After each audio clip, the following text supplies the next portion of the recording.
जय जगन्नाथ स्टूडेंट्स। तो आज आम आलोचना करवा जो टीजीटी ओडिया रो फास्ट क्लास टीजीटी ओडिया रो जो प्रथम क्लास को समस्त को स्वागत।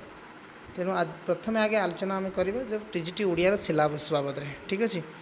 तो टीजीटी ओडिया रो प्रथम सिलेबस यार एक्चुअली 5टा सेक्शन अच्छी। तो टोटाल मार्क तुम जान 150 मार्क रे आसीबो है। जो माने भी 30 रु अच्छी 30 कटअप आसो तो से मानकर हो मन रख है। तेणु वरीड हवा दरकार ना। टीजीटी ओडिया बहुत पिला कम अच्छे आउ जल्दी हो किसी असुविधा ना। बट मेन टाक बहुत हार्डवर्क करार अच्छे। तेणु आज आम आलोचना करवा तार सिलेबस आउ तार गोटे चैप्टर ही आरंभ करवा आम। ठीक अच्छे। तेणु देखा कि आम छोट छोट पार्ट विभक्त करवा सब क्लास को देने इजी हो देखापी बोरिंग लगे ना। तेणु जो प्रथम सेक्शन अच्छी प्रथम सेक्शन 30 मार्क्स रे ओके। प्राचीन साहित्य मध्ययुगीय साहित्य आउ गोटे हूँ आधुनिक साहित्य ये हूँ सेक्शन 1 रे। तो प्राचीन साहित्य कौन कौन जाऊँगी पे ना चर्या साहित्य ओडिशार नाथ धर्म नाथ साहित्य ओडिशार शैव धर्म शैव साहित्य प्राचीन ओडिया गद्य साहित्य लोक साहित्य आम पढ़ा लोकगीत लोक कहानी लोक नाटक से आहरी या भितर बहुत जिन अच्छी कि आमको जी सिलेबस देती से हिसाब से आम सारा आगे कहीं ये कोर्स भास्ट कोर्स अच्छे सर बड़ मुस्किल हो पढ़ा। तापर सारला साहित्य कोईली साहित्य चौतीस साहित्य पंचशखा साहित्य देन आम मध्ययुगीय साहित्य ये जो सबू माने महापुरुष मानकर नाम अच्छी विषय आम जानवर अच्छे से उपर किसी आसो जमी जदुमणि महापात्र भीम भोई कवि सूर्य बलदेव रथ गोपाल कृष्ण ब्रजनाथ बड़जेना है। आम जमी ओएसटी जी थी ताठू टी अधिक ये अच्छी ओके। खाली भीम भोईर ये आम एक्सट्रा पाचु थिला किंतु आउ सब अलग। तो आधुनिक साहित्यर जो कवि माने थिले राधानाथ साहित्य देखा समय विषय है सत्यवादी साहित्य सबुज साहित्य प्रगतिवादी आधुनिक गल्प उपन्यास नाटक विषय पढ़ापढ़ी हे पत्र पत्रिका ये सब विषय आम सेक्शन 1 रे पाइबा। देन सेक्शन 2 रे आम पाइबा कौन ना प्राच्य और पाश्चात्य साहित्य तत्व है जो बाहर साहित्य को आम ये देखा पाइबा। तापर भितर थी रस कौन रीति गुण अलंकार ध्वनि विकृति औचित्य ये सब विषय पढ़ा ये भी 30 मार्क रही। तापर क्लासिक साहित्य रोमांटिक साहित्य चित्रकल्प उपमा ये सब जिन साहित्यर विभिन्न बाद। तापर पे ये भी गोटे बही अच्छी भाषा और भाषा विज्ञान सेक्शन 3 रे आम 30 मार्क्स पाइबा। ओडियार भाषार उत्पत्ति केमती होता तार लिपिर कौन केमती होता ओडिशा भाषार विभिन्न प्रभाव जमी आदिवासी प्रभाव द्राविड़ इंग्रेज है। तापर विज्ञान मानक पढ़िया ध्वनि विज्ञान शब्द विज्ञान ये सब जिन आम सेक्शन 3 रे पाइबा। देन सेक्शन 4 रे पाइबा आम है व्याकरण व्याकरण ऑलरेडी तुम जो मैंने आर्ट्स पिला माने है बहुत इजी हम जो मैंने दीटा जब मल्टीपल रे आसे तुमको सिलेक्टेड हेलो तो तुमको बहुत इजी हम जब आम ओडिया पार्टा को तुम कभर कर दौच से तुम से 40 मार्क्स 45 मार्क्स तुम पाइज कौन आर्ट्स हूँ ओडिया केते मार्क आसो 45 मार्क तो 45टा पाइज 45 मार्क्स ओके। तेणु किसी एत इजी माने असुविधा हेनी। ठीक अच्छे। तापर हूँ आम देखिए ओडिया व्याकरण ये सब ग्रामर अच्छी जोटा कि नॉर्मल ग्रामर आम सब पढ़ू है नत्व सत्व विधि कारक विभक्ति विपरीत शब्द प्रतिशब्द ये सब जिन अच्छी तुम जाच एगुड़ाक आम सब डिस्कस करें। देन आम देखिए माने भी पार्ट भी सेक्शन भी रे भी 30 मार्क अच्छी पिला तो या यहाँ हूँ टोटाल पेडागोजी उपर जाऊँगी ओडिया पेडागोजी। तो पेडागोजी रे आम शिक्षादान केमती आभिमुखी तार कौशल जाना शिक्षादान पद्धति जाना। तो पिला माने आम जो आलोचना कलु एत सब सेक्शन 5टा सेक्शन आलोचना कलु ये 5टी सेक्शन रे आज आम आलोचना करवा जो प्राचीन साहित्य विषय रे। प्राचीन साहित्य को आम कहीपर प्राक सारला साहित्य ओके। सारला जुग टाइम से ओके। तो से हूँ 9 ରୁ 8 ରୁ 9 शताब्दी 13 शताब्दी पर्यंत 13 शताब्दी पर्यंत बुझी। तो ये टाइम रे यही सब साहित्यर रचना गुड़िक होती। तो आम आज जो साहित्य अच्छी आम या भर मझी लबा गोटे जो प्रथम आरंभ हम लोक साहित्य। आज आम जो आलोचना करवा लोक साहित्य भितर आलोचना करवा लोकगीत लोक कहानी को आम अलग पार्ट रे आलोचना करवा लोक नाटक को अलग पार्ट रे करवा किंतु लोकगीत को भी आम सब पार्ट करवा बहुत बड़ चैप्टर अच्छी एटा है। तेणु ओडिया को सबुदिन मैक्सिमम टाइम दब ओडिया जब भल से पढ़ो आराम से तुम सिलेक्शन हो फाइनल एग्जाम ओके। तबे आम जीवा तो देख प्रथम आम कौन देख प्रारंभिक जुग प्राक सारला जुग ओके। तो पे लाइन बाय लाइन पढ़ा तो थाने भी मुझे लेफ्ट कर किसी लाइन कहीं जोड़ा इंपोर्टेंट नथो लेफ्ट करजिमी आ या ऊपर आम एमसीक्यू भी नहीं आसवा हैंड नोट कहीं टीवी करने टाइम ना तो मुझे हैंड नोट तुम नहीं आसवि आसे आम क्वेश्चन डिस्कसन करवा ठीक अच्छे। तो प्रथम हूँ आम देखा प्रारंभिक जुग बा प्राक सारला जुग ओडिया साहित्यर प्रारंभिक जुग बा प्राक सारला जुग ख्रीष्टीय अष्टम शताब्दी ठार 14 शताब्दी पर्यंत व्याप्त थिला। मुझे कहनी प्राक सारला जुग कौटू के सारला जुग नुह प्राक सारला जुग मैंने सारला जुग पूर्वर तेणु 1400 शताब्दी ये भी क्वेश्चन आसीपे। तो जोग ओडिया साहित्यर आदिकाल उन्मेष काल तो यही जो जुगटा ये जो प्राक सारला जुग ये हूँ कौन ना ओडिया साहित्य गोटे आदिकाल आम कौन कहीपर ना उन्मेष काल बोली कहीपर। यही जुगरे मुख्यतः तीनोटी धारारे ओडिया साहित्यर विकास साधित हो लक्ष्य करा जाए जमती कथित साहित्य लोक साहित्य अभिलेख साहित्य आउ लिखित साहित्य।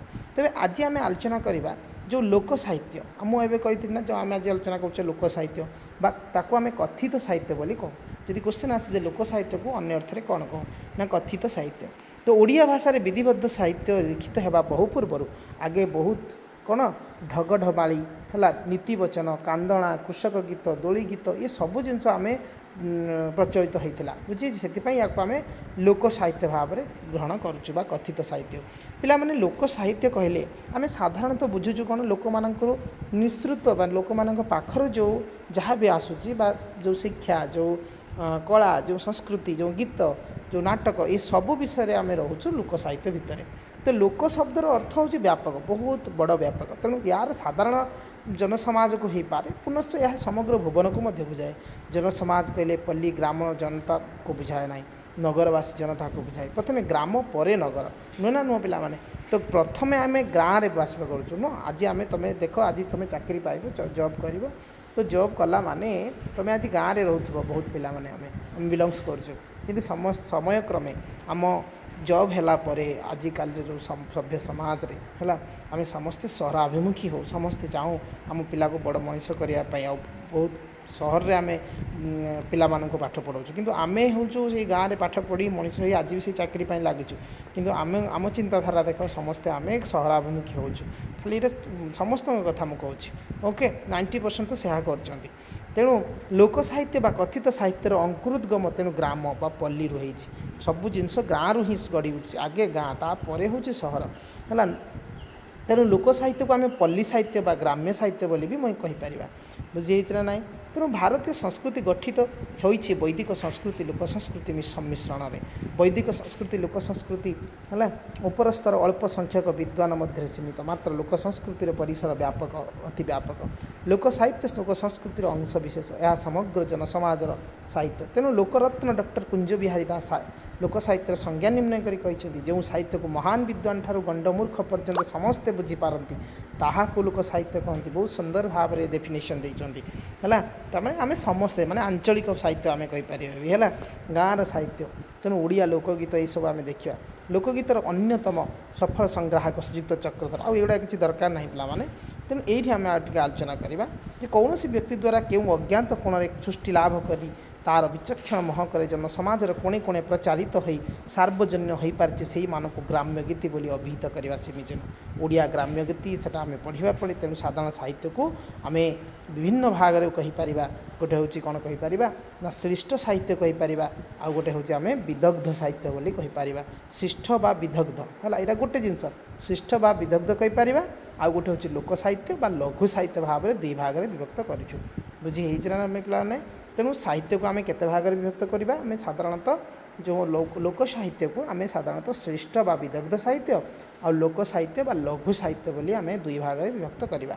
तो आम देखा लोक साहित्य ये जो लोक साहित्य जोगानुक्रमे केते जेते परिवर्तन हेले मध्य यार प्राचीन धारा सर्वदा संरक्षित यही प्राचीन जुगर संदेश आम पाखे पहुँचाए। प्रथम यह मुख्य मुख्य गति करथिला लिपि उद्भादित हो शिक्षित भाषार सृष्टि हेबा परे यह लिपिबद्ध है क्रमे संभव यही धारार विच्छिन्न हो स्वतंत्र रीति विदग्ध साहित्यर सृष्टि है। यही दृष्टि लोक साहित्य श्रेष्ठ साहित्य बा विदग्ध साहित्यर जनक है। तेणु लोक साहित्य कहार जनक ना श्रेष्ठ आउ विदग्ध। तो पिला माने लिपि कथा आम देखा 6 प्रकार लिपि है आगे जो ब्राह्मी लिपि है आगे प्रथम जो लिपि थी ब्राह्मी लिपि तापर एवं आमर कौन लिपि चलती ना 6 प्रकार लिपि प्रथम तो ब्राह्मी लिपि तापर आम सर आम आलोचना करवा जो ओडिया आधुनिक लिपि विषय आम आलोचना करवा है। यहाँ हूँ भाषा भाषा विज्ञान या गोटे बही अच्छी अलरेडी मो पाखे आनी सारी तेणु तुम मानक मुझे प्रोवाइड भी करी। ओके तेणु किसी टेंशन ना समस्त हम लोकगीत लोक कहानी ढगढमाड़ी इत्यादि को आज जो रूप में पाऊ से गुड़िक मध्य अनेक जन्म काल हुए तो एपरी नाला स्थान काल पात्र अनुकूल से गुड़िकर रूप में परिवर्तन घटी लोक साहित्य को कंठ को यही सब जिन अच्छी है। तेणु आटा कि ना गोटे जोटा मुझे पढ़ुना से किसी दरकार ना इम्पोर्टेन्स ही ना बुझी खाली जी इंपोर्टेंट मुझे कह तो वेद भली पुरुषानुक्रमे श्रुति श्रुति को गति करूँ लोकदेव लोकवेद कहती है। तो लोकवेद आम क्या कहूँ ना जे वेद भली पुरुषानुक्रमे श्रुति श्रुति को गति कर यथार्थ लोकवेद कहती बुझीगला ना। तेणु यार रचयिता तेणु लोकगीतर रचयिता जड़े नुहे लोकगीतर रचयिता जड़े नुहे अगणित पुणी यह कौन एक निर्दिष्ट दल बा संप्रदायर नुहे यह अनेक ग्राम्य अशिक्षित जनता विचक्षण कवित्वर स्फुरण एक निर्दिष्ट अंचल रचित हेले तुंडर तुंड को है प्रसारित हो ग्राम ग्राम को शेष में समग्र देश को व्यापी थाए। यह साधारणतः भणिता युक्त हो न थाए कारण लोककवि निज रचित कवितार निज नाम को जोग कर ख्याति अर्जन कर लालसा रखी न थाए पुरुष और नारी उभयों द्वारा यह रचित होता है बुझे। तेणु आमर लोकगीत को कहार देख लोकगीत जी तुम साधारणतः गीत तुम देखुच गाँ गहली जड़े जड़े मौसा थे वयस्क व्यक्ति थे से एत सुंदर भाव में गीत गाउे गाँर से गीत सब बही में ना कि कौन ये ना निज मुखर बाहरी आसूला तेरे गाँव बाहर से गाँव में बास कर से गाँव से गीतटा गाँव तक आम माने पल्ली गीत बोली आम कहीपर बुझे ना। तमती शिशु गीत अच्छी पल्ली गीत शिशु मान को माँ मैंने गीत गाँती है जन्ममामू गीत ये सब बहुत जिनस आम पढ़ा। ऐतिहासिक विकास भाषार उन्मेष काल जिते लिखित है भाषार उन्मेष काल जिते लिखित साहित्य सृष्टि हो नाला सामाजिक जीवन विकास प्राथमिक स्तर में थिला एक्चुअली सेतेबेले मनीष भाव को प्रकाश करने निमित्त यह एक माध्यम खोजुव फल सृष्टि होती सहज लघु साहित्य। तेणु पिला माने ओडिशा ऐतिहासिक विकास कथा आम देखिलु तमें आहरी जापर रामायण कथा रामायण लिखित रूप लाभ करने पूर्व वाल्मीकि लवकुश को ताहा मुखस्थ कराई महाभारत तेणु हमर जो रामायण जो जे लिखित माने लिखित रूप लाभ करने पूर्व आगे किए ना वाल्मीकि लवकुश को ताहा मुखस्थ कराई तेणु महाभारत मध्य संभव होता लोक मुखरे प्रचलित व्यासदेव द्वारा संगृहीत बहु पारंपरिक किंवदंती कहानी समन्वय अच्छी है निजर शिष्य मानक एगुड़ी शिक्षा दे महाभारत रचना करने व्यासदेव से उपदेश देते। तो भागवत पुराण दशम स्कंदर जाना मिले है ये भी क्वेश्चन आसे पौराणिक कथा भी पकई दे पारे क्वेश्चन है जे भागवत पुराण दशम स्कंदर कौ स्कंदर जाना मिले श्रीकृष्णर जन्मोत्सव नारीगण समवेत भाव में मंगल गीत गान करुले ये बहुत इंपोर्टेंट क्वेश्चन है। तामने पिला माने जदि क्वेश्चन आसे जे कौ बहिरू है बा कौ स्कंदरू जदि पके जे श्रीकृष्णकर जन्मोत्सव रे नारीगण समवेत भाव में मंगल गीत गान करते यहाँ जेहेतु आमर साहित्य कथा देती तेणु ये जिनस आसो ना भागवत पुराण बा भागवत पुराण दशम स्कंदर बुझे। तो यह लोकगीत व्यतीत अन्य किसी नुहे राजा ये राजा शालीवाहन गाथा सप्तशती है तत्कालीन समाज रे लोकगीत उन्नत स्तर में थिबार प्रमाण मिले सेहीपरि अन्य पुराण मानक आख्यायित गुड़िक लिखित रूप धारण करने पूर्व लोकमुखर प्रचलित हुए है। तो पिला माने आमे साधारणतः बही पढ़ी तेणु आउ टिके खाली जे एथिरे सारला महाभारत को उड़िया साहित्य प्रथम लिखित लोक साहित्य हिसाब से ग्रहण कर। तो ये भी गोटे जदि आ गोटे एग्जाम्पल मागे जदि जो सारला दासंकर जो सारला महाभारत अच्छी ये उड़िया साहित्यर प्रथम लिखित लोक साहित्य बहुत बहुत इंपोर्टेंट प्लान है। तो जदि क्वेश्चन आसे जे उड़िया साहित्यर बा उड़िया भाषार है उड़िया लोक साहित्य प्रथम लोक साहित्य क्या आम नहीं पारिबा है ना सारला महाभारत बुझे ना पौराणिक हिसाब से बुझे। तो लोकगीतर संग्राह को आम देखा तो पिला माने लोक साहित्य सार्वजनीन साहित्य और यार आमर अमूल्य जातीय संपत्ति है यह जुग जुग धरी आम सभ्यतार स्मारक जातीय जीवन बाहक हो आसी तथापि जत्न अभाव शह शह लोकगीत ढगढमाली ये सबू जिनस हूँ कौन हो आज भी विस्तृत हो बुझे जातीय संपत्ति को संग्रह कर रखा एक महत्व तथा जातीय कार्य। सप्तदश शताब्दी यूरोपीय पंडित माने लोक मानकर लोक साहित्य संग्रह करते हैं। भारतर ऊनविंश शताब्दी शेष भाग में विभिन्न प्रांतीय भाषा प्रचलित लोक साहित्यर प्रथम संग्रह कार्य आरंभ होता।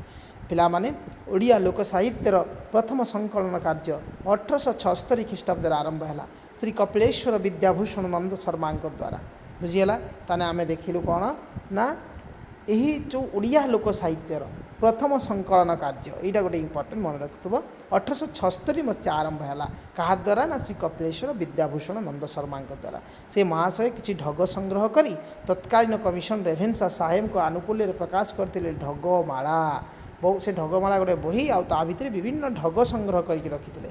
तो यही पुस्तक प्रथम संस्करण 1875 ख्रीष्टाब्द और द्वितीय संस्करण 1908 ख्रीष्टाब्द आत्मप्रकाश पाई। यापर श्री नीलमणि विद्यारत्न अपूर्णा पंडा मुंशी शेख अब्दुल्ला मस्जिद है श्री चंद्रशेखर बाहिनीपति है श्री राघवानंद दास पंडित भगवान होता है श्री गोपाल चंद्र प्रहराज प्रमुख लोक साहित्य प्रेमी विद्वानगण ओडिया लोक साहित्य संग्रह क्षेत्र में अग्रणी थे। एमानंक मध्य श्री पराज है लोक साहित्य संचयन योजना को एक निर्दिष्ट व्यापक रूप प्रदान करते। पिलामाने जदि क्वेश्चन आसे जे एमानंक मध्य निम्नलिखित मानक मध्यरु है किए है लोक साहित्यर पुरोहित बा संग्राहक बुझे जदि क्वेश्चन बहुत थी बहुत मानकर नाम लिख देथिबे माननीय एबे मु कहीदेमी फकीर मन सेनापति गंगाधर मेहेर है एमती सब जदि मु कही सारा पर आउ गोटे ऑप्शन ये गोपाल चंद्र प्रहराज लिखिदेमी। तो ये माने होचंदी लोक साहित्यर प्रेमी बुझे तेणु ऑप्शन हम गोपाल चंद्र प्रहराज कहीं लक्ष्मीकांत महापात्र एबिकार नुह है। तेणु आम देखा यही टाइम से कवि नुहति। तेणु ओडिया लोकगीत संग्रह करने निमित्त 1931 ख्रीष्टाब्द भारतीय लोकगीत संग्राहक श्री देवेंद्र सत्यार्थी ओडिशा आसते है। संग्रह कार्य श्री श्री गोपाल चंद्र महाराज चक्रधर महापात्र को साहाय्य करते। श्री सत्यार्थी द्वारा संगृहित लोकगीत मध्य अल्प क्षेत्र अनुमोदित हो पत्र पत्रिकार प्रकाश पाइला। ओडिया लोकगीत गाउली गीत संचयन क्षेत्र में आग्रही परवर्ती प्रतिभा आमर चिरपरिचित से होउचंती श्री चक्रधर महापात्र। 1939 ख्रीष्टाब्द संगृहित गाउली गीत गुड़िक उत्कल गाउली गीत चुंबक नाम केउझर राणी द्वारा प्रकाशित होता। संगृहित गीत गुड़िकर एक अंश 1946 ख्रीष्टाब्द बहुंक सुख दुख गीतिका नाम प्रकाश पाई। विशेष उल्लेखযোग्य संचयन हो 1958 ख्रीष्टाब्द प्रकाशित उत्कल गाउली गीत बुझे। तो यही जो उत्कल गाउली गीत एतद व्यतीत 1958 ख्रीष्टाब्द ओडिया साहित्य एकाडेमी द्वारा प्रकाशित ओडिया ग्राम्य गीत लोक साहित्य प्रति आग्रह परिचय प्रदान करे। लोक साहित्य संचयन मन प्राण निवेश करिथिबा अन्यतम प्रतिभा लोकरत्न डॉक्टर कुंज बिहारी दास वास्तविक लोकरत्न है। तेणु 1948 ख्रीष्टाब्द और 50 ख्रीष्टाब्द यथाक्रम प्रकाशित पल्ली पुष्प आ पल्ली झरणा संचयन द्वय लोक साहित्य प्रति अध्यवसाय दुईटी अम्लान पुष्प भारत तथा भारत बाहर ओडिया लोकगीत लोकगल्प को परिचित कराइबा 1953 ख्रीष्टाब्द विश्व भारती द्वारा प्रकाशित है रचित स्टडी ऑफ ओडिशा फॉल्कलोर बुझे। तापर 1954 ख्रीष्टाब्द ओडिया लोक साहित्य संपर्क गवेषणा करी विश्व भारती विश्वविद्यालय पीएचडी लाभ करते। से विश्व भारती विश्वविद्यालय शांतिनिकेतन है ओडिया गवेषणा परिषद सेटा थिला सेतले है ख्रीष्टाब्द प्रकाशित होता। ओडिया लोकगीत कहानी यही गवेषणा लब्ध फल बुझे। तेणु ये सब जिनस अच्छी। हाँ तापर पंडित सूर्यमणि दास डॉक्टर बुदानंद आचार्य अध्यापक पठाणी पट्टनायक हाँ प्रमुख ओडिया साहित्य इतिहासकार संबंधी पांडित्य आलोचना से रचित ओडिया साहित्य इतिहास मान स्थान पाई बुझे। एवं आम आलोचना करवा पाने है लोकगीत लोक कहानी लोक नाटक आम सिलेबस जोटा अच्छी लोकगीत लोक कहानी लोक नाटक पाने या जदि आम डायग्राम आकार करवा है तो पाने प्रथमे लोक साहित्य को है लोक साहित्य को है सॉरी लोक साहित्य है या आम तीन भाग विभक्त करवा है गोटे हूँ गीत गोटे हूँ कहानी आ गोटे हूँ नाटक यही एतिकी विषय आमर फास्ट पार्ट आम देखा है। तो ये जो गीत कथा आम आलोचना करवा ये लोकगीत कथा आम आलोचना करवा ये लोकगीत पुणी आम 5 भाग 4 भाग विभक्त करवा गोटे हूँ नारी गीत, पुरुष गीत, नारी पुरुष गीत आउ शिशु गीत। बुझीगला ना? तेणु प्रथम आलोचना करवा कौन ना नारी गीत। तो चारि भाग विभक्त कले आम है। तो पिला माने प्रथमे हूँ कांदणा गीत, ढगढमाली गीत, नानाबाया गीत, कुआर पुनेई गीत, पुची गीत, चित्ताकुटा गीत, उषा गीत, बारमासी गीत, डालखाई गीत, यही सब आहरी गीत बहुत अच्छी जोगुड़ाक नारी बा बालिका माने गाउथिबार जना जाए। बुझी कांदणा गीत कहले तुम बुझीपार झील मैंने जिते शाशुघर को जी से कांदे है, दुख जिते थी से कांदती। देखिए कांदणा गीत कहले कौन बुझ ना यह गेल वर्ष बढ़ी झी दुख वेदनार गीतिका। झी पिता गृह त्याग कर स्वामी गृह को जीवा समय कांदणा गीत होता है बाहागर समय केवल झी कांदे ना परिवार समस्ते एपरिक साई पड़िशा अन्य स्त्री मैंने सहित कांदी था। ये कांदणारे है ता प्रति भविष्य में होगाक जाऊा शाशु नणदंक गंजणार संभावित रूप प्रकाश पाइबा संगे संगे ताकू बापा भाई और अन्य ज्ञाति वर्ग दूर दूर को ठेली देउथिबार सेमानंकु निष्ठुर व्यवहार चित्र मध्य फुटी उठे। बुझी जिते निष्ठुर निर्दय व्यक्ति हेले मध्य ओडिया झीर कांदणा ता हृदयर आलोड़न सृष्टि चक्षु को लोकाप्लुत करे। बुझीगला ना पिला माने? तो निहाती भाव में दुईटा जिनस आम देखा पाऊ कांदणा गीत जमी शाशु घरे विभिन्न गोटे झील गलापर सठिक नियोज्य झील भली भावती ना है। गोटे शाशु घर शाशु हो ननंद हो से पाखर गंजना शुणा को मिले।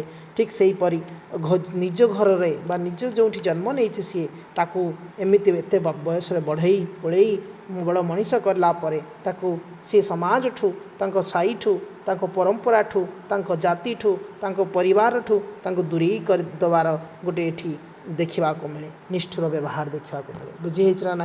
तेणु आम नेक्स्ट देखा है यही सब जिनस अच्छी है आउ ये एत कि ना आउ जो कांदणा गीत ये सब तार जमी देखी देख मीन खेलु थाए जल भितर लो बो मुही खेलु थाए तोर कूल रे लो बो है धीवर जाल रे मीन पड़िला लो बो जल क्रीड़ा तार शरीण गला लो बो पवन बढ़े शिशिर पाइल बो बढ़ु थाई मुही तो स्नेह पाइल बहु फूल सुखी गला माली की चिंता लो बहु मो मुहे सुखिली तोहर चिंता लो बहु। ता माने मोर जहाँ भी ये सबू ये मुझे गोटे वर्ड रे कहबी गोटे सेंटेंस रे कहबी जे एते बढ़ई कुड़े आमको ये करूँ एबे मु चलीगनी तोर कौन है लो बहु है से हिसाब से विभिन्न माने उदाहरण देकी से माँ को कहूँ बापा को कथा भी से कही जे लाउ डंक पीढ़ा उपरे माड़ी हे बापा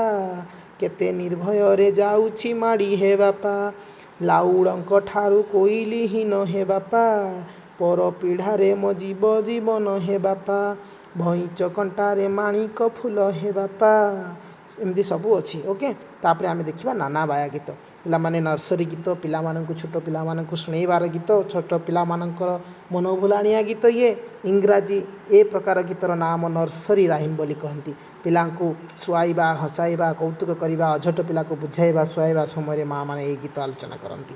हाथी बेंग टू कुमुसी काऊ कोइली कोकामिना है ये बाया चढ़ई ये सबू बलद गीत ये सबू जिनस आम देखा जमती गोटे धोरे बाया धो है एमती सब छोट छुआ मानक आम गीत गायकी शुणु है आरे आरे कोकी मीना तू है आ जन्म हम शरद शस्य जानचे तो आ जन्म हम शरद शस्य जमी विभिन्न प्रकार आसला शरद शस्य जन्म आमर गीत है ये सब हूँ टू कुमुसी टू कुमुसी टू कुमुसी है ये सब जिनस हूँ आमर कौन ना नाना बाया गीत आम जाऊँगी। ढग ढगमाली देख पिला माने ढग ढगमाली बहुत इंपोर्टेंट गोटे अच्छी ना ढग आगु सब ढगमाला मुझे से ढगमाला होता से कवि मैंने विभिन्न ढग को गठित कर संगठित कर गोटे बही तैयारी करते पब्लिश भी कराते राजा महाराजा पाखर। तो ढग ढगमाली लोक साहित्य एक उल्लेखन स्थान अधिकार करे एमान एक पद एकाधिक पद को नहीं गठित है प्रयास जातिमूलक ढग ढगमाली गठन रीति सामान मात्र ढग कौतुक संपन्न परिहासपूर्ण और ढमालर नाम परिचित अनुभूति निराट सत्यता संस्कार जन्म लाभ करें सहज सरल भाषा रचित यही ढग ढमालीर प्रधान उपादान होची समाज है। तेणु समाज रू ये सब जो जो जहाँ जहाँ देखती से हिसाब से माने तैयारी करती कारण रीति नीति आचार व्यवहार स्वभाव चरित्र थाए ବୁଝିହେଇଛି। ତେଣୁ ଓଡ଼ିଆ ନାରୀର ପାଟିରେ ଢଗ ଢମାଳି ବସା ବାନ୍ଧିଥାଏ। କଥା କଥାକେ ସେ ଢଗ ବୋଲି ଦିଅନ୍ତି ହେଲା। ଦରକାର ପଡ଼ିଲେ ସେ କେବଳ ଢଗ ଢମାଳିରେ କଥାବାର୍ତ୍ତା କରିପାରନ୍ତି। ସେ ଏହାକୁ ଅସ୍ତ୍ର କରି ସମୟ ସମୟରେ ପୁରୁଷକୁ ମଧ୍ୟ ଚୁପ୍ କରିଦିଅନ୍ତି ହେଲା। ସ୍ମୃତିକୋଷରୁ ଚୟନ କରି ସେ ଢଗ ପରେ ଗାଇଲା ଭଳି ଜଣାଯାଏ। ଅଶିକ୍ଷିତା ନିରକ୍ଷରା ହେଲା ଓଡ଼ିଆ ଗ୍ରାମ୍ୟ ନାରୀର ପ୍ରଖର ସ୍ମୃତି ବାସ୍ତବିକ ଆଶ୍ଚର୍ଯ୍ୟ। ବୁଝିହେଇଛି। ତ ଏଇ ଯେଉଁ ଢଗ ଢଗମାଳି ହେଉଛି କ'ଣ ଜାଣିଛୁ ପିଲାମାନେ, ନା ଓଡ଼ିଆ ଭାଷା ସାହିତ୍ୟର ମୂଳ ପିଣ୍ଡ ହେଲା। ଯଦି ଆମେ ଭାଷା ଆଜି ଆମେ ଶିଖିଛୁ, ଆଜି ଯଦି ଭାଷା ଓଡ଼ିଆ ଭାଷା ବଞ୍ଚି ରହିଛି, ଏଇ ଢଗ ଢଗମାଳିରୁ ସେ ଆରମ୍ଭ ହୋଇଥିଲା, ତା'ର ମୂଳଦୁଆ ପଡ଼ିଥିଲା। ବୁଝିହେଇଛି, ବହୁତ ଇମ୍ପୋର୍ଟାଣ୍ଟ। ତ ମାତ୍ର ଏଗୁଡ଼ିକ କେତେକ ଶିକ୍ଷିତ ଓଡ଼ିଆ ଘୃଣା ଚକ୍ଷୁରେ ଦେଖିବାର ଲକ୍ଷ୍ୟ କରି ସ୍ୱର୍ଗତ ଗୋପାଳ ଚନ୍ଦ୍ର ପ୍ରସାଦ ମନ୍ତବ୍ୟ ଦେଇଥିଲେ। ଦେଶର ଢଗ ଢଗମାଳିକୁ ଯେଉଁମାନେ ଘୃଣା ଚକ୍ଷୁରେ ଦେଖନ୍ତି, ସେମାନଙ୍କୁ ଭଲା ପଚାରିଲେ ଜିତର ଲୋକ ମୁହଁରୁ ଶୁଣିଲେ ବୋଲି କ'ଣ ଚାଣକ୍ୟର ପାଶୋରି ପକାଇଲେ। ଢଗ ଢଗମାଳି ବହୁ ଶତବର୍ଷର ବହୁ ପୁରାଶାନୁକ୍ରମ ସଞ୍ଚିତ ମାନବ ପ୍ରକୃତି ଉପରେ ଟୀକା। ଗୋଟିଏ ଗୋଟିଏ ଢଗ ଭିତରେ ଖଣ୍ଡିଏ ଖଣ୍ଡିଏ ପୁସ୍ତକ ଲୁଚି ରହିଥାଏ। କେତେ ଗଭୀର ଉପଦେଶ ଗମ୍ଭୀର ମଧ୍ୟରେ ଛପିଥାଏ। ଏସବୁ ଜିନିଷ ଆମେ ଦେଖିବାକୁ ପାଉ। ବୁଝିହେଇଛି ନା ନାହିଁ? ତ ପିଲାମାନେ ଏଇ ଯେ ଦେଇଛି ଦେଖ, ଅରୁଆ ଚାଉଳ କ୍ଷୀରିକି ତୋରାଇଜରେ ନୁହେଁ ମୁଁ ସୁନ୍ଦରୀ କେତେ ଚାହୁଁ ଥାଉ ନିରେଖି ହେଲା। ଗୋଟେ କମେଣ୍ଟ କରିକି ଇଏ କରନ୍ତି ହେଲା, ଜଣକୁ ପରିହାସ ଛଳରେ। ପୁଣି ଯଦି ଧରାଯାଉ ମୁଁ ଜଣକୁ ପରିହାସ କରିକି ଏଇଟା କହିନି, ସିଏ ଫୁଟିକି ତା ଆଡ଼ୁ ସିଏ କହିବ ଅନ୍ୟ ଜଣେ କମ୍ ସିଏ ବି ଏତେ ମାନେ ଇଏ ନୁହଁ ହେଲା। ନା ଲେଉଟିଆ ମୂଳେ କଂସା ମୁଁ ମାଜୁଛି ଲେଉଟି ନ ଛାଏଁ ତତେରେ ମୋର ଗୁଣମଣି ତ ଠାରୁ ସୁନ୍ଦର ଗୋଲାମ ରଖିବ ତତେରେ। ବୁଝିଯାଇଛି। ତ ଏ ସବୁ ଜିନିଷ ଆମେ ଦେଖିବାକୁ ପାଉ ଏଇଭଳିଆ। ଏଇ ଯେ ଏଇଠି ଗୋଟେ ଦେଇଛି ଦେଖ, ଭାଉଜ ନଣଦର କାନ କୁହା ପ୍ରକୃତିକୁ ନିନ୍ଦା କରିକି କହେ ହେଲା। ଭାଉଜ ଆଉ ନଣଦର ହେଲା। ତ କ'ଣ ଦେଇଛି, ନଣଦ ଗୋରି ଚୌପାହାରୀ ବସିଥାଏ ପା ଭାଗେ ଟିକିନିଖି କରି ଫୋଡ଼ି ଦେଉଥାଏ ଭାଇ ଘଇ ତାର ଆଗେ। ବୁଝିହେଇଛି। ଏଇସବୁ ମାନେ ଯେତେବେଳେ ଯିଏ ଯାହା କଥା ଯେତେବେଳେ ଯାଇକି ତା ସ୍ୱାମୀ କଥା କହିଦେବ, ଏଇସବୁ ଯେ ଗଞ୍ଜଣା ନୀତି ଏଇସବୁ। ପିଲାମାନେ ଏଠି ଦେଇଛି କୁଆଁର ପୁନେଇ ବା ଜହ୍ନି ଓଷା ଗୀତ। ଇଏ ହେଉଛି ପୁରା ମାନେ ସୁନ୍ଦରୀ ମାନେ କୁମାରୀ କନ୍ୟାମାନଙ୍କର ବହୁ ମାନେ ଗୀତ ଏଇଟା ହେଲା। କୁଆଁରୀ କନ୍ୟାମାନେ ଯେଉଁମାନେ ଅବିବାହିତ କନ୍ୟାମାନେ ହେଲା, ଏଇ ଗୀତ ଏଇମାନେ ଗାଆନ୍ତି। କ'ଣ ଏଠି ଦେଖିବା ନା, ବହୁ କ୍ରୀଡ଼ା ସହିତ ସୁନ୍ଦର ସୁନ୍ଦର ଗୀତମାନ ସମ୍ପୃକ୍ତ। କୁମାର ପୂର୍ଣ୍ଣମୀ ରାତିରେ କଇଁ ଫୁଲିଆ ଜହ୍ନ ଆଲୁଅରେ ଗ୍ରାମ୍ୟ କୁମାରୀଗଣ ଲଳିତ କଣ୍ଠରୁ ଝରି ଆସୁଥିବା ସମୂହ ଗୀତ। କୁଆଁର ପୁନେଇ ଜହ୍ନଗ ଫୁଲ ବଉଳ ବେଣୀ ହେଲା। କୁଆଁର ପୁନେଇ ଜହ୍ନଗ ଫୁଲ ବଉଳ ବେଣୀ ହେଲା। ତାପରେ ଯିଏ ଥରେ ଶୁଣିଛି କଦାପି ଭୁଲି ପାରିବନି। ଆଜି ବି ଆମର ସମସ୍ତଙ୍କ ମନରେ ଗୀତରେ ଅଛି ନୁହଁ। କୁମାର ଅର୍ଥାତ୍ କାର୍ତ୍ତିକେୟଙ୍କୁ ଏହି ଦିନ ପୂଜା କରାଯାଉଥିବାରୁ ଏହା ନାମକରଣ। କାହିଁକି ଜାଣିଛ ପିଲାମାନେ? କାର୍ତ୍ତିକେୟ ବହୁତ ସୁନ୍ଦର, ସେଥିପାଇଁ ସେ ସେଇଭଳି ବର ପାଇବା ପାଇଁ କୁମାରୀ କନ୍ୟାଗଣ ବ୍ରତ ପାଳନ କରନ୍ତି। ତେବେ ଏବେ ମନେ ରହିଲା କାହିଁକି ସେମାନେ କୁଆଁର ପୂର୍ଣ୍ଣିମା ପାଳନ କରନ୍ତି? ତ କୁମାର ପୂର୍ଣ୍ଣିମାର 1 ମାସ ପୂର୍ବରୁ ସେମାନେ ପ୍ରତିଦିନ ସନ୍ଧ୍ୟାରେ ଏକ କାଠି ପିଢ଼ାରେ ଗୁଆ ରଖି ଚନ୍ଦନ ସିନ୍ଦୁର ଜହ୍ନି ଫୁଲ ଇତ୍ୟାଦି ଦ୍ୱାରା ପୂଜା କରନ୍ତି। କେତେକ ସ୍ଥାନରେ ଜହ୍ନି ଫୁଲ ସହିତ କାକୁଡ଼ି ଫୁଲ ମଧ୍ୟ ବ୍ୟବହାର କରାଯାଏ ହେଲା। ପୂଜା ସମୟରେ କୁମାରୀମାନଙ୍କ ଏଠି ଗୋଟେ ଆସୁଛି ଆଉ ଗୋଟେ ଗୀତ ଅଛି, କ'ଣ ଦେଖିବା ଟିକେ ହେଲା। ତ ମାନେ ଗୀତ ଯଦି ଭଲ ଲାଗୁଥିବେ ଟିକେ କମେଣ୍ଟ ବକ୍ସରେ କମେଣ୍ଟ କରିଦେବ ନିହାତି ହେଲା।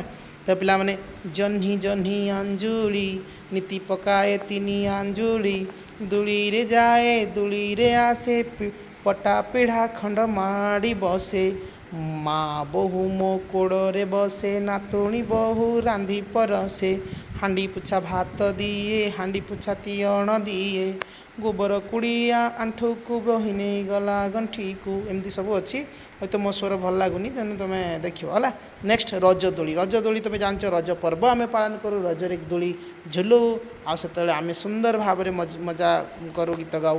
ରଜ ପର୍ବ ଉତ୍କଳର ଏକ ନିଜସ୍ୱ ପର୍ବ। ମୁଖ୍ୟତଃ ବଧୂ ଓ କିଶୋରୀମାନଙ୍କ ଦ୍ୱାରା ଏହା ପାଳିତ ହୁଏ ହେଲା। ମିଥୁନ ସଂକ୍ରାନ୍ତିରେ ମଶାଇ 4 ଦିନ ଏହି ପର୍ବ ପାଳନ କରାଯାଏ ହେଲା। ତେବେ କ୍ୱେଶ୍ଚନ୍ ଆସେ ଯେ ରଜଦୋଳି ଗୀତ କେବେ ପାଳନ କରାଯାଏ? ନା ମିଥୁନ ସଂକ୍ରାନ୍ତିକୁ ଆଉ କେତେ ଦିନ ଧରି ପାଳନ କରାଯାଏ? ନା 4 ଦିନ। ତ କିଶୋରୀ ବଧୂଗଣ ପୋଡ଼ପିଠା ରଜମୁଡ଼ି ଖାଇ ନୂତନ ବସ୍ତ୍ର ପରିଧାନ କରି ଦୋଳି ଖେଳରେ ମାତିଥାନ୍ତି। ଦୋଳିରେ ଜଣେ ଝୁଲେ ଆଉ ଜଣେ ଝୁଲାଏ। ଖେଳିଲା ବେଳେ କିଶୋରୀମାନେ ଗାଇ ଉଠନ୍ତି, ରଜ ଦୋଳି କଟମଟ ମୋ ଭାଇ ମୁଣ୍ଡରେ ସୁନା ମୁକୁଟ ଲୋ ଦିଶୁଥାଏ ଝଟ ଝଟ ହେଲା। ଏମିତି ସବୁ ସେମାନେ ଇଏ କରନ୍ତି ହେଲା। ବେଳେବେଳେ 2 ଦଳରେ ଦୋଳି ଖେଳୁଥିବାର କିଶୋରୀମାନେ ପ୍ରତିଯୋଗିତା ମଧ୍ୟ ହୁଏ। ଏଇସବୁ ଜିନିଷ ହୁଏ, ତୁମେ ଜାଣିଛ। ତ ପୁଚି ଗୀତ ହେଉଛି କ'ଣ? ପୁଚି ଖେଳ ମଧ୍ୟ ଓଡ଼ିଶାର ଏକାନ୍ତ ନିଜସ୍ୱ ହେଲା। ଏଇ ଅନ୍ୟାନ୍ୟ ଆମେ ଦେଖିବା ହେଲା। ଓଡ଼ିଆ ଝିଅ एटा पुची गीत जान पुची जो ये करती से पुचिलो जा जा घुचिलो गहीर बिलरे मईसी है एमती करती कि कला बैगण धला बैगण काटिदेली गौणीए मो सांगरे जे पुची खेल मारिदेबु कहूणीए बुझे कि आहरी गोटे प्रकार गीत अच्छी तेणिकी जा तेणी न गले गोईठा खा है एमती सब अच्छी तो ये सब थिला होची आउ विभिन्न अन्यान्य गीत मध्य अच्छी है चिता कटाइबा समय केलुणी माने चिता काटुथिबार लोकर कष्ट लाघव मधुर प्रेमपूर्ण गीत मान गान करिथांती। आश्विन मासरे दुर्गाष्टमी दिन डाल खाई गीत नृत्य पालन हुए है कौ गीत ना डाल खाई नृत्य विभिन्न ढंगी नृत्य रचना कर अविवाहित युवतीगण जो गीत गान करती प्रत्येक आदर कण प्रत्येक आदर आरंभ करती शेष डाल खाई गीत पालन करती खुदुरुकुणी ओषा तोपई गीत विभिन्न पर्वपर्वाणी उपलक्षे लिखित ओडिया नारी नारी मान साहित्य को परिपुष्ट करते। तो पिला माने ये थिला होची नारी गीत आम आज कम्प्लीट करदे आहरी बहुत गीत अच्छी किंतु इम्पोर्टेंट गीत गुड़ाक ये देती किंतु समस्ते पुओ पिला माने भावुथो जे सार नारी गीत तो आपड़ कहीदे पुरुष कौन किसी गीत ना अच्छी पुरुष बहुत गीत अच्छी आम आम भी सब गीत अच्छी नुह तेणु पुरुष मान गीत देखा ना आम कृषक गीत अच्छी आम नाउरी गीत अच्छी गोपाल लौड़ी खेल गीत अच्छी आमर कान्हू आसीगले आमर कैवर्तंग चैती घोड़ा गीत दंडनाट गीत पद्मतोला गीत चकुलिया पंडा गीत है रथ गीत जोगी गीत ये सबू आम देखा है पुरुष गीत। तो पिला माने आजिपाई एतिकी है आम नेक्स्ट वीडियो आलोचना करवा पुरुष गीत है जदि पिला माने वीडियो भल लगी निहाती भाव में वीडियो शेयर कर आउ सांग मान पाखरे यहाँ पहुँचेब आउ सब्सक्राइब निहाती कर ठीक अच्छे। तो थैंक यू फॉर वाचिंग।